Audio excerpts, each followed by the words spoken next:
ಅಚ್ಚುಮೆಚ್ಚಿನ KPCಯ ಅಧ್ಯಕ್ಷರಾಗಿರ್ತಕ್ಕಂಥ ಹಾಗೂ ನಮ್ಮ ಮುಖ್ಯಮಂತ್ರಿಯಾಗಿರ್ತಕ್ಕಂಥ DK ಶಿವಕುಮಾರ್ ಅವರು ಪದಗ್ರಹಣವನ್ನು ನಮ್ಮ KPC ನೂತನ ಅಧ್ಯಕ್ಷರಾಗಿರ್ತಕ್ಕಂಥ ನಮ್ಮ BK ಹರಿಪ್ರಸಾದ್ ಅವರಿಗೆ ನೂತನವಾಗಿ ಅಧ್ಯಕ್ಷರಾಗಿ ಕಾರ್ಯಕ್ರಮವನ್ನು ಅಧ್ಯಕ್ಷಸ್ಥಾನ ವಹಿಸಿಕೊಳ್ತಾರೆ.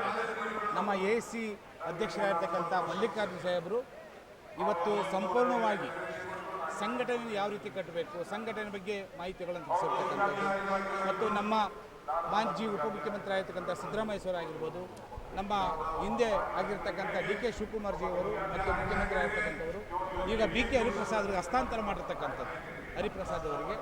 ಆದ್ದರಿಂದ ಕರ್ನಾಟಕ ಪ್ರದೇಶ ಕಾಂಗ್ರೆಸ್ ಸಮಿತಿ ಬೀದಿ ಬದಿ ವ್ಯಾಪಾರಿ ವಿಭಾಗದಿಂದ ನೂರಾರು ಸಂಖ್ಯೆಯಲ್ಲಿ ಇವತ್ತು ಈ ಕಾರ್ಯಕ್ರಮಕ್ಕೆ ಭಾಗಿಯಾಗಿದ್ದಾರೆ. ನಮ್ಮ BK ಹರಿಪ್ರಸಾದ್ ಅವರು ಅಧ್ಯಕ್ಷರಾಗಿ ಇನ್ನೂ ಹೆಚ್ಚಿನ ಶಕ್ತಿಯನ್ನು ಕೊಡಲಿ ಕಾಂಗ್ರೆಸ್ ಪಕ್ಷಕ್ಕೆ ಮತ್ತು ಇನ್ನೂ ಹೆಚ್ಚಿನ ಬಲವನ್ನು ನೀಡಲಿ ಅಂತ ಹೇಳಿ ನಾನು ಹರಿಪ್ರಸಾದ್ ಅವರಿಗೆ ಅವರಿಗೆ ಹೃದಯಪೂರ್ವಕ ಅಭಿನಂದನೆಗಳನ್ನು ಅರ್ಪಿಸ್ತಾ ಇದ್ದೀನಿ. 100ಕ್ಕೆ 100 ಉದಾಹರಣೆ ನಿನ್ನೆ ತಗೊಳ್ಳಿ, 5 ವಿಧಾನ ಪರಿಷತ್ನ ಸದಸ್ಯರಿಗೆ ನಮ್ಮ ಅಚ್ಚುಮೆಚ್ಚಿನ ನಾಯಕರಾದಂಥ ನಮ್ಮ DK ಶಿವಕುಮಾರ್ ಜಿ ಅವರು ಮತ್ತು BK ಹರಿಪ್ರಸಾದ್ ಅವರ ನೇತೃತ್ವದಲ್ಲಿ ಇವತ್ತು 5 ವಿಧಾನ ಪರಿಷತ್ ಸದಸ್ಯರನ್ನು ಆಯ್ಕೆ ಮಾಡಿದ್ದಾರೆ.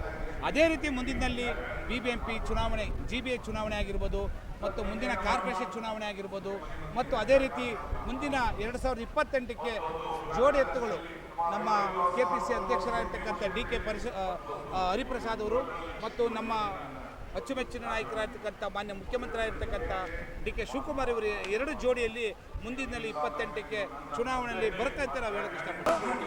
ಪದಗ್ರಹಣ ಮಾಡಿದ್ದಾರೆ. ಅವರಿಗೆ ನಮ್ಮ ಮಹಿಳಾ ಬೀದಿ ಬದಿ ವ್ಯಾಪಾರಿಗಳ ವಿಭಾಗದ ವತಿಯಿಂದ ತುಂಬ ಹೃದಯದ ಅಭಿನಂದನೆಗಳನ್ನ ಅರ್ಪಿಸ್ತಾರೆ.